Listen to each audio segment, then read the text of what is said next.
After the echoes of gunfire and explosions run their course through the deep canyon, the sound of some great churning metal engine can be heard from somewhere far above. Not wanting to be caught down here by whatever it could be, Clint and Annie head to the surface to face it head on. This is part 6 of Overthinking Wild Guns. There isn't much to say about the environment, and that's fine because a big fuck-off tank is going to be obscuring most of it. But for the sake of it, let's have a look. The sky has gone darker, continuing the trend seen in the last stage. There's nothing but flat ground here. Cracked, pale, hard-packed dirt. There are mesas in the background, and that's all there is. There's not really much else to say, but it looks cool. The sky especially, how the last rays of light come through the gaps in the clouds. While I'd rather something a bit more busy, it doesn't need to be anything more than what it is. The main event is the Desert Storm, a tank, if you can call it that. I mean, yeah, it's for sure a tank, but it's the size of industrial mining equipment. Those earth movers the size of houses that have literal staircases and ladders just to get in. This one's no different. It enters from the right side. I'm always talking about the significance of right to left movement in film and video games, but even I think I'm overdoing it if I do it here. The front part, the part to our left, has what appear to be giant floodlights for headlamps, some kind of raised section that I think is for part of the motor, and a cabin for piloting the behemoth. Get a look at the cabin, then think how, if that's big enough for a minimum of one person, how big the rest of the vehicle is by comparison.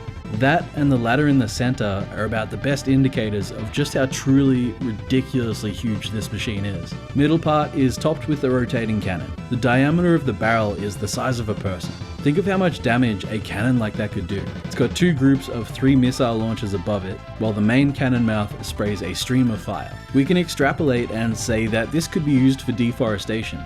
The missiles could be used for clearing pathways, I suppose. It's obvious that the Kid Gang have repurposed it for some pretty horrific jobs. The back end is a bit heavier and more detailed than the front, and I'd wager it's where most of the engine is. There's another cabin here, likely for reverse movement, and it's possible that ammunition is stored here too. We could go a step further and say this tank is responsible for wiping out the organic life here, or maybe even helping to excavate the dinosaur bones. But I think that's a reach. The world of wild guns is a harsh one, and didn't need the help of the Kid Gang to be this desolate and grim.